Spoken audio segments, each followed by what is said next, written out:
Okay, Billy, let's go over your photojournalism assignment.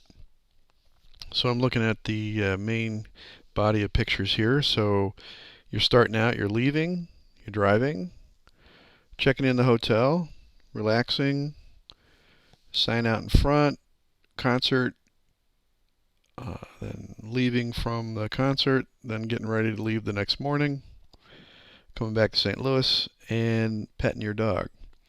Okay, so some of the things that, in terms of telling a story, um, I'm not going to be too picky on, real specific kinds of shots, but one of the things that I definitely want to make sure that you get a handle on is that you're setting your ISO and your white balance and everything properly too, along with these, be telling the story. So like in this first shot here, just a suggestion, maybe you could also shoot, or instead of this shot, like a detail of just you just turning the handle, just a kind of a close-up shot of like that of you just leaving and maybe a key in the lock or something like that. Um, okay, you got looks like there's probably another person going along with you here too, so and that's fine. Um, so that gives you some more variety of shooting. Um, a lot of times, you might want to switch roles and basically document somebody else's going to a concert so that you're actually doing the pictures here too. ISO is at 100, that's good. Your shutter speed's 2/50th of a second, that's good. Okay. Okay, you're driving along the highway here. Okay, it's a pretty literal shot. Um, if another kind of shot would be you might, maybe not on a highway, but on another like side road, get a shot of you and, like if there was a sign entering some, whatever city this is where you're going to, so that kind of thing to kind of establish where it is you're going instead of just sort of a generic highway shot.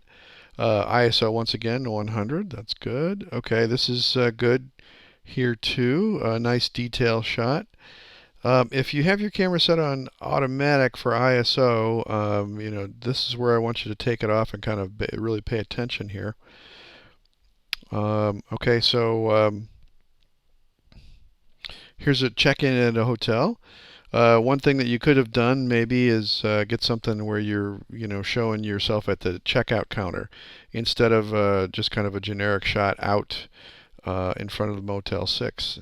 That's fine. But in terms of telling a story, usually having a human element is a little bit better, a little bit more warm. Okay, something like this too. Imagine another person shot this picture of you here, relaxing. In terms of the story, it's not really necessary. The fact that you were relaxing, that's fine. The real main part of the story is you going to this concert. Good that the ISO is at 3200. That's good. Okay, I love the sign out in front. Always love signs to kind of give you a sense of where you're going. Okay, and the concert shots are good, but for some reason, the concert shots, your ISOs are at 80. Now, I suspect that maybe it's you were shooting on automatic or something and the camera was reacting to the flames here. I'm not really sure, but definitely take your ISO off of automatic if that's what it was, and put it on manual, and shoot something like like at 1600 or 3200, because your shutter speed's right now down at a 30th of a second, and that's pretty slow. Um, you definitely want to be able to. 30th of a second is kind of slow, especially to try and stop action of people. Um, And okay, here's ISO 400. So it looks like your ISOs are kind of going all over the place, which leads me to believe that maybe it was on auto. Um, but definitely adjust those. I mean, the concert shots turn out pretty good. They're pretty good for concert shots. Okay, ISO 400, and especially lots of light here. And then you've got 1/100th of a second for shutter speed, and that's good. That's really good, so that you can stop some action. Also, same thing here. You got plenty of light. This light right here is probably affecting your meter right there. That's fine. Now here we are, ISO 400, and you're getting down to a 15th of a second, and that's pretty tough to hand hold. I know cameras have internal stabilization, but your best bet would be to make sure that you bump your ISO up a little higher, up to like 1600. Same thing here. You're down at a 25th of a second.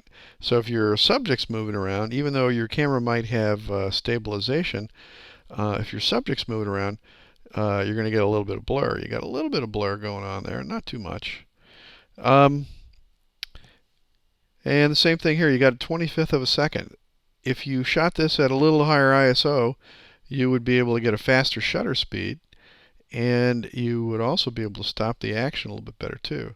Okay, here you got a 15th of a second. You know, he's moving a little bit. So, and your ISO is only 400. So definitely want to consider bumping that up.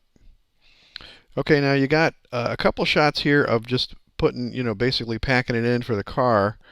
Um, this one's an ISO of 800, and then the other one's ISO of 400. Definitely you can be, if you're outside, shoot 1600 for something like that.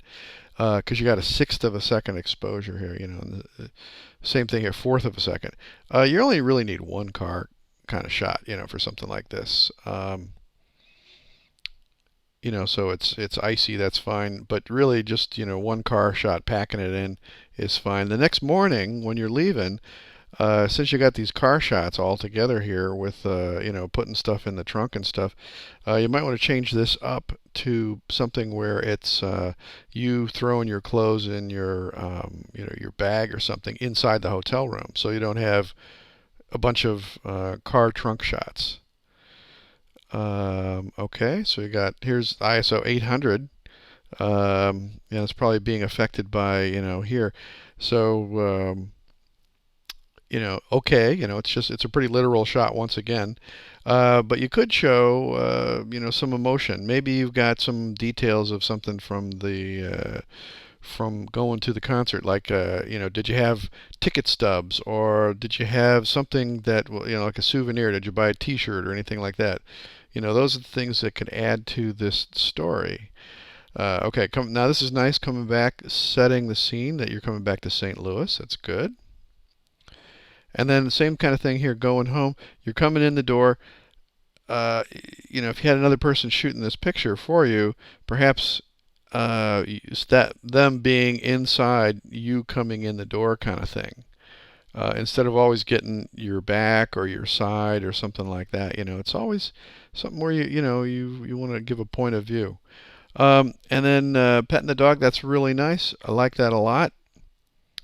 But you only really need one shot of petting the dog. I think just petting the dog, that's a nice way to end it. And then, the walk, that's a different kind of story there. So anyway, good job, and thanks.